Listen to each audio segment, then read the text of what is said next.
నమస్తే, welcome to BCN news. నా పేరు మానస. ముందుగా ముఖ్యాంశాలు. విశాఖ గూగుల్ డేటా సెంటర్ పై వైసీపీ వ్యతిరేక ప్రచారం చేస్తుందన్న బీజేపీ రాష్ట్ర అధ్యక్షుడు మాధవ్. ఈ అంశంపై జగన్ తన వైఖరి చెప్పాలని డిమాండ్. ఇంకా రప్ప అని విర్రవీగితే వచ్చే ఎన్నికల్లో ఆ 11 సీట్లు కూడా రావు. వైసీపీ నేతలపై నిప్పులు చెరిగిన టీడీపీ ఎమ్మెల్యే ఎరపతినేని శ్రీనివాసరావు. రాష్ట్రంలో ఎవరు మంచి చేసినా అది నేనే అని చెప్పుకోవడం చంద్రబాబుకు వెన్నతో పెట్టిన విద్య. మండిపడ్డ మాజీ మంత్రులు కన్నబాబు, దాటిశెట్టి రాజా, మాజీ ఎంపీ వంగ గీత.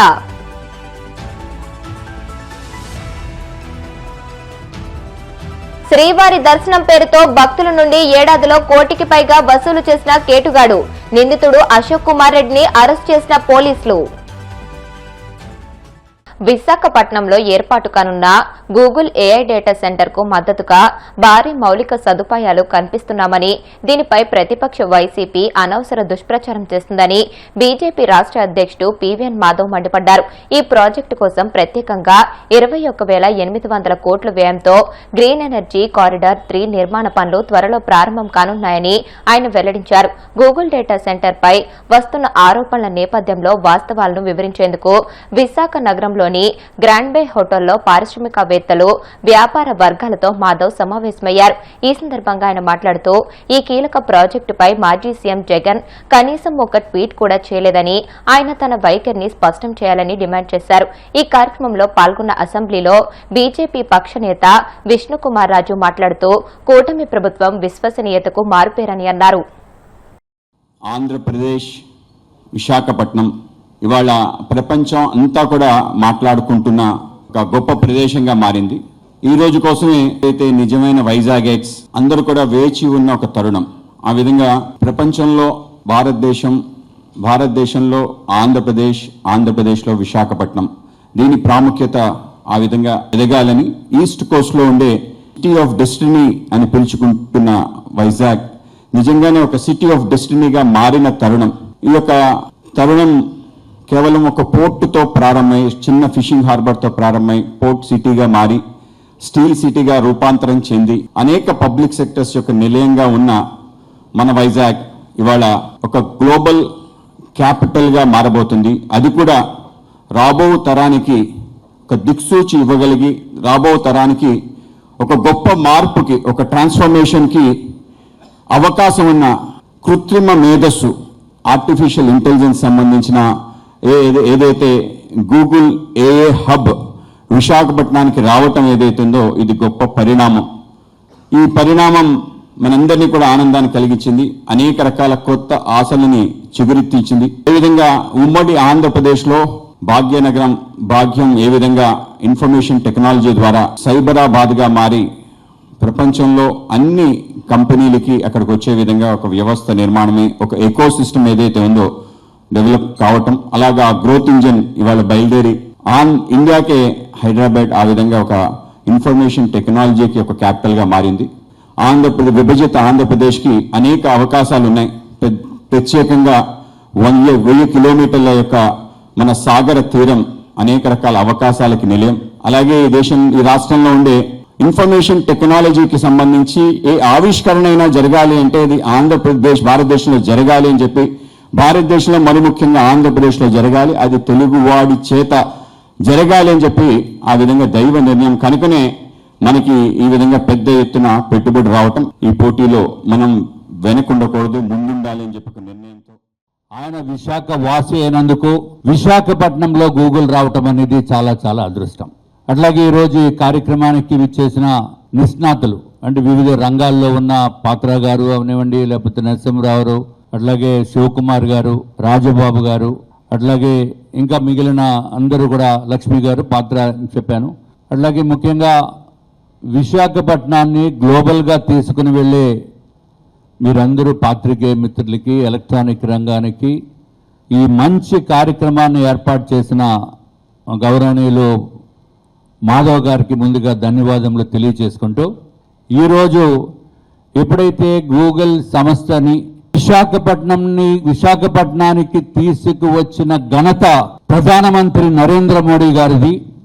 అట్లాగే విజనరీ లీడర్ నారా చంద్రబాబు నాయుడు గారిది, అట్లాగే ఐటీ రంగంలో మంచి పట్టు ఉండి ఉన్న మంత్రివర్యులు నారా లోకేష్ గారిది అని చెప్పడానికి ఏమాత్రం సందేహం లేదు. ఇది ఒకటే కాకుండా భారతీయ జనతా పార్టీ, తెలుగుదేశం పార్టీ, జనసేన 3 పార్టీల కలయిక, అది ఒక క్రెడిబిలిటీకి ఒక మారు పేరు అని చెప్పి ప్రజలందరికీ తెలుసు. ఇంటర్నేషనల్ మార్కెట్లో కూడా క్రెడిబిలిటీని ఎస్టాబ్లిష్ చేసిన పరిస్థితి ఉంది. అందుకే ఈరోజు ప్రపంచ ప్రఖ్యాతగాంచిన సంస్థలు, గూగుల్ వంటి సంస్థ ఇక్కడికి రావటము, $15 బిలియన్ తోటి విశాఖపట్నానికి రావటం అనేది చాలా చాలా సంతోషం. ఏపీని 5 ఏళ్లు పట్టి పీడించిన భూతం లేనందుకు రాష్ట్ర ప్రజలు రెట్టింపు ఉత్సాహంతో దీపావళి చేసుకున్నారని టీడీపీ ఎమ్మెల్యే ఎరపతినేని శ్రీనివాసరావు అన్నారు. వైసీపీ ఎన్ని కుట్రలు పన్నినా ఆంధ్రప్రదేశ్లో అభివృద్ధి ఇక ఆగదనే నమ్మకం ప్రజల్లో కనిపించిందని చెప్పారు. టీడీపీ కేంద్ర కార్యాలయంలో నిర్వహించిన మీడియా సమావేశంలో ఆయన మాట్లాడారు. తమ పార్టీకి తమకు ఇక రాజకీయ భవిష్యత్తు లేదనే ఆందోళన వైసీపీ నేతల మాటల్లో కనిపిస్తుందని అన్నారు. ఎన్నికల్లో ప్రజలు బుద్ధి చెప్పినందుకే వైసీపీ 151 నుంచి 11కి పడిపోయిందని, ఇంకా రప్పా అని విర్రవీగితే వచ్చే ఎన్నికల్లో ఆ 11 కూడా రావని ఎద్దేవా చేశారు. దేశవ్యాప్తంగా కూడా అందరూ దీపావళి వేడుకలు జరుపుకున్నారు. మన ఆంధ్ర రాష్ట్రంలో కూడా అత్యంత కన్నుల పండుగగా ఒక భూతాన్ని, ఆంధ్రప్రదేశ్ రాష్ట్రాన్ని పట్టి పీడిస్తున్న ఒక భూతాన్ని తరిమేశామనే ఆనందంతో ఆంధ్రప్రదేశ్ ప్రజానికం కూడా గతం కన్నా ఎక్కువగా ఆనందోత్సాహాలతో దీపావళి జరుపుకున్నారు. దీనికి రీజన్ ఏంటంటే, ఎప్పుడు అధికారంలో ఉన్నప్పుడు కూడా విధ్వంసం, అధికారంలో లేనప్పుడు కూడా విధ్వంసం. ఈ విధ్వంసం వీళ్ళ వైసీపీ జగన్ డిఎన్ఏలోనే ఈ విధ్వంసం అనే ఒక విషతుల్యమైన పదార్థం వాళ్ళ డిఎన్ఏలో, వాళ్ళ రక్తంలో ఉంది. అది మారిస్తే మారేది కాదు, మందుల వల్ల తగ్గేది కాదు, ఆపరేషన్ వల్ల పోయేది కాదు. దీనికి ప్రపంచంలో మందు ఇంతవరకు ఏ సైంటిస్టు, ఏ శాస్త్రజ్ఞుడు కూడా కనుక్కోలేదన్నదే అక్షర సత్యం. సో దీన్ని ఎప్పటికప్పుడు ఎన్నికలు వచ్చినప్పుడు ఆంధ్రప్రదేశ్ ప్రజానీకమే డాక్టర్లుగా, సైంటిస్టులుగా, శాస్త్రవేత్తలుగా, పరిశోధన చేసే అనుభవజ్ఞులుగా వాళ్ళే మారి ఈ వైసీపీ పెనుభూతాన్ని ఆంధ్రప్రదేశ్లో అధికారంలోకి రాకుండా చూడాల్సిన బాధ్యత ఆంధ్రప్రదేశ్ ప్రజానీకం మీద, ఆంధ్రప్రదేశ్ ఓటర్ల మీద ఉందన్నది అక్షర సత్యం, నగ్న సత్యం.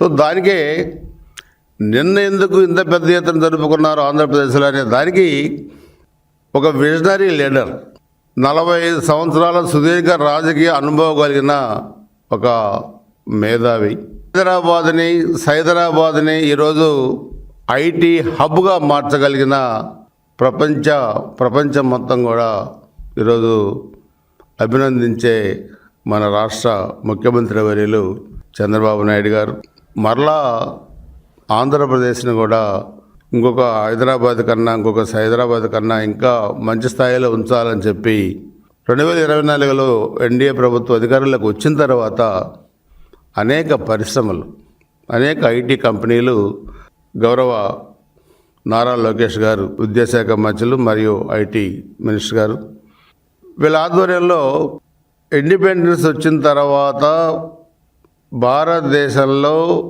ఏ రాష్ట్రం సాధించలేని ఒక భారీ ఇన్వెస్ట్మెంట్ అనొచ్చు దాన్ని, లేకపోతే లక్షల మందికి, కోట్లాది మందికి ఉపయోగపడే ఓ ప్రాజెక్ట్ అనొచ్చు, ఎంతోమంది భవిష్యత్తుని, లక్షల మంది ఎంప్లాయీస్ని, లక్షల మంది విద్యార్థుల్ని నిర్దేశించే ప్రాజెక్ట్ అనొచ్చు. గూగుల్ డేటా సెంటర్ 1,40,000 కోట్లు మన రాష్ట్రానికి వైజాగ్లో పెట్టడానికి ముందుకు వచ్చారంటే ఇతర రాష్ట్రాలు, తమిళనాడు కానీ కర్ణాటక కానీ వాళ్ళు ఉడికిపోతున్నారు.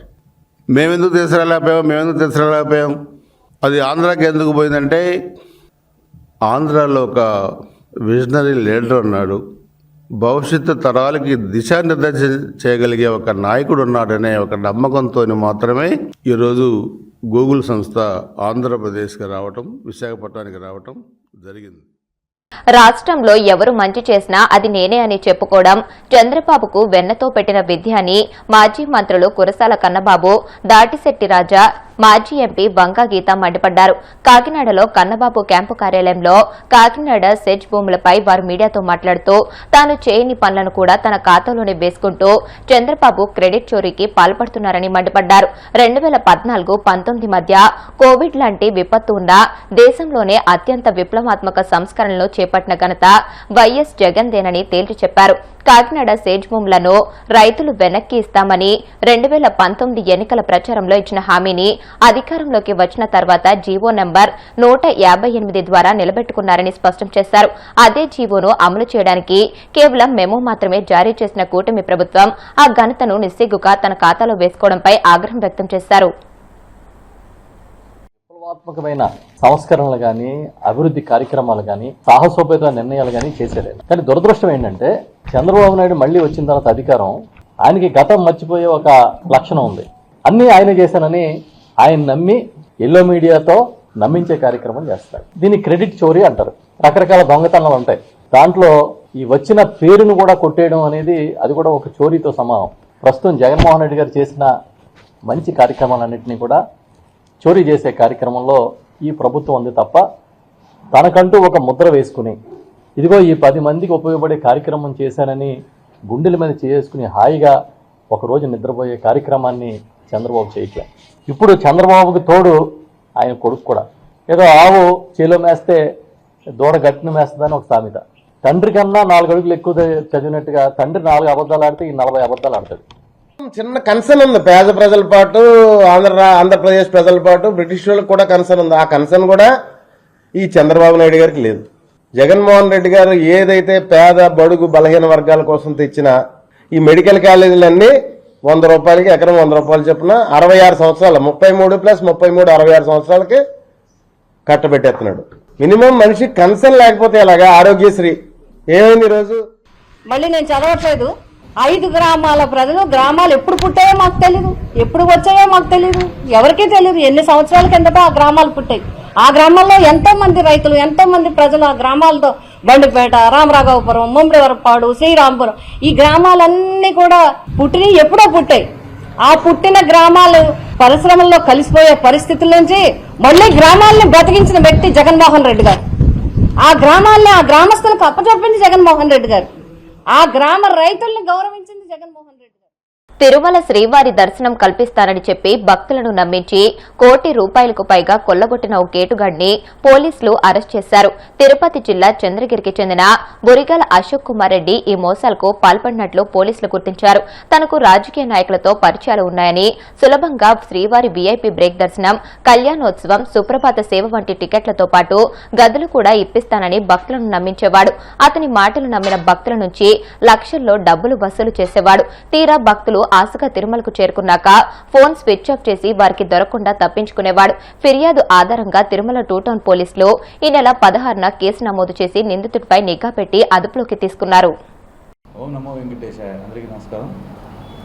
ఈరోజు ఉదయం 10:30 గంటల ప్రాంతంలో ఈ అశోక్ అశోక్ రెడ్డి అనే అతన్ని మా తిరుమల 2 టౌన్ ఇన్స్పెక్టర్ రాముడు, వాళ్ళ స్టాఫ్ మరియు 1 టౌన్ అందరూ కలిసి ఇతన్ని అరెస్ట్ చేయడం జరిగింది. దీనికి కారణం ఏంటంటే ఇతను ఈ రాజకీయ నాయకుల పేర్లు చెప్పేసి, తర్వాత టీటీడీలో నాకు తెలిసిన వాళ్ళు ఉన్నారని చెప్పేసి, వాళ్ళు నాకు బాగా పరిచయాలు ఉన్నాయని చెప్పేసి అందరితో మాట్లాడేసి మీకు దర్శనాలు చేయిస్తాను, మంచి అకామిడేషన్ ఇప్పిస్తాను, కళ్యాణోత్సవాలు కానీ, బ్రేక్ టికెట్లు కానీ, అభిషేకాలు కానీ చేయిస్తానని చెప్పేసి వాళ్ళతో మాట్లాడేసి వాళ్ళ అకౌంట్ నుంచి ఇతని అకౌంట్కి డబ్బులు ఫోన్పే ద్వారా, గూగుల్ పే ద్వారా వేయించుకునేసి వాళ్ళు తిరుమలకు రమ్మని చెప్తాడు. వచ్చిన తర్వాత ఇక్కడ ఫోన్ స్విచ్ ఆఫ్ చేసి వాళ్ళు దొరకకుండా వెళ్ళిపోతాడు. ఈ విధంగా ఇతను చీట్ చేయడం జరుగుతూ ఉంది. ఇందులో భాగంగానే అమన్ గోయల్, తర్వాత గౌతమ్ గుప్తా, రాధికా అగర్వాల్, గోపాల్ అగర్వాల్, బాలకృష్ణ ఇలాంటి వారి దగ్గర గురించి కూడా దగ్గరగా 4,100,000 రూపాయల 700,000 రూపాయల దాకా ఇతను మోసం చేసి ఇతని అకౌంట్లో వేసుకోవడం జరిగింది. వాళ్లకు ఈ బ్రేక్ దర్శనాలు, కళ్యాణోత్సవాలు, అభిషేకాలు ఇస్తానని చెప్పేసి ఇక్కడ పిలిపించడం జరిగింది. వాళ్ళు వచ్చిన తర్వాత వాళ్ళ ఫోన్ ఎత్తుకోకుండా ఇతను వాళ్ళు దొరుకోకుండా ఉండడం జరిగింది. దీని మీద వాళ్ళు విజిలెన్స్ వారికి రిపోర్ట్ చేయడం జరిగింది. విజిలెన్స్ వారు తిరిగి మాకు కూటంలో కంప్లైంట్ చేయడం వల్ల చీటింగ్ కేసు నమోదు చేసి కేసు రిజిస్టర్ చేయడం అనేది. అలాగే ఈ గోపాల్ అగర్వాల్, రాధికా అగర్వాల్ వీళ్ళు కూడా 1 టౌన్లో రిపోర్ట్ చేయడంతో దాని మీద కూడా 1 టౌన్ పోలీస్ స్టేషన్లో కేసు నమోదు చేసి ఇతని మీద చీటింగ్ కేసు 2 రిజిస్టర్ చేయడం జరిగింది.